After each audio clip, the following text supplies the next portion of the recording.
ఇక కాకినాడ జిల్లా పిఠాపురంలో సంక్రాంతి పండుగ సంబరాలు మొదలయ్యాయి. పండుగ విశిష్టత తెలిపేలా ఆంధ్రప్రదేశ్ రాష్ట్ర ప్రభుత్వం ఆధ్వర్యంలో వివిధ రకాల స్టాల్స్ ని ఏర్పాటు చేశారు.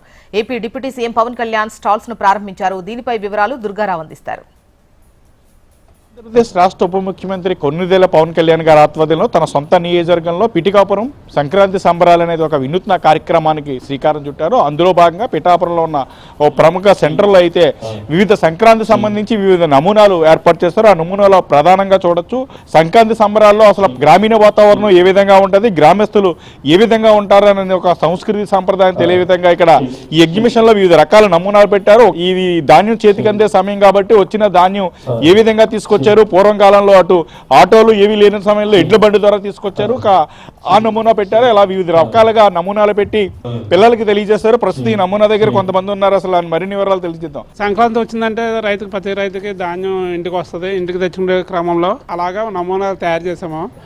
చిరుధాన్యాలు పెంచమనగా గవర్నమెంట్ సపోర్ట్ చేస్తుంది కాబట్టి చిరుధాన్యాలు కూడా ప్రోత్సహించడానికి చిరుధాన్యాలు కూడా మోటివేట్ చేసాము.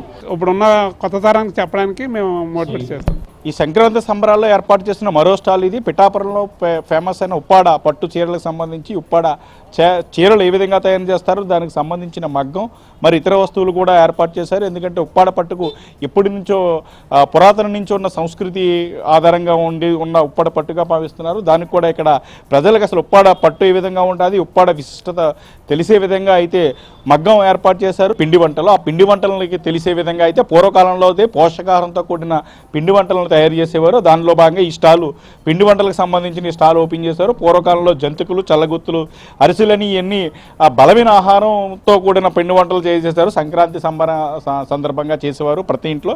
దాన్ని పెంపొందించే విధంగా అయితే ఈ స్టాల్ ఏర్పాటు చేశారు. ప్రస్తుతం ఈ స్టాల్ ఏర్పాటు చేసిన నిర్వాహకులు మనతో అందుబాటులో ఉన్నారు. అది మరిన్ని వివరాలు తెలుసుకుందాం. చెప్పండి మేడం. సంక్రాంతి అంటే పిండి వంటలు అండి. అప్పట్లో పూర్వకాలం మనుషులు పిండి వంటలు తినేవారండి.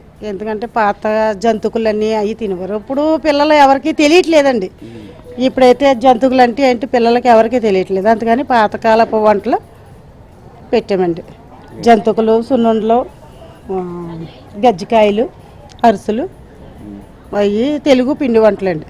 అదే పూర్వకాలంలో సంక్రాంతి సందర్భంగా చేసే తెలుగు పిండి వంటలు అందరికీ తెలిసే విధంగా అయితే ఈ పిండి వంటలు చేసామని చెప్తున్నారు. మనం చూడొచ్చు విజువల్స్లో కనబడుతుంది. అటు జంతికలు, చల్లగుత్తులు, బెల్లం గోరుమిటీలు, గజ్జికాయలు, గారెలు, సున్నుండలు, చక్కెర పొంగలి, అరిసెలు, బెల్లం కరకాజ్యం ఇవన్నీ సంక్రాంతి తెలుగు పిండి వంటలుగా చెప్తారు. ఆ పిండి వంటలని పెట్టారు. మరోవైపు ఇక్కడ మూడవ రోజు సంక్రాంతి అనంతరం జరిగే బొమ్మల కొలువును ప్రతిబంధించే విధంగా బొమ్మల కొలువుకు సంబంధించి ఎంతో విశిష్టత ఉంది. పిల్లలు గతంలో అయితే బొమ్మల కొలువు చేసేవారు, బొమ్మలన్నీ ఒక చోట పెట్టి చేసేవారు.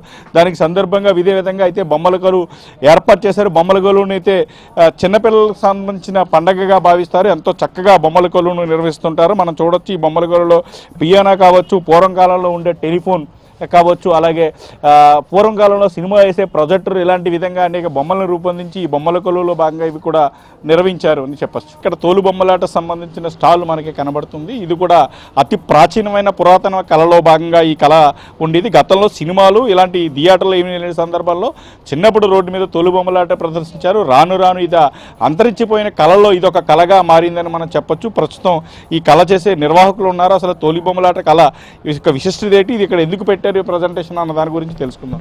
చెప్పండి. ఇది అతి ప్రాచీన జానపద కళారూపం తోలు బొమ్మలాట.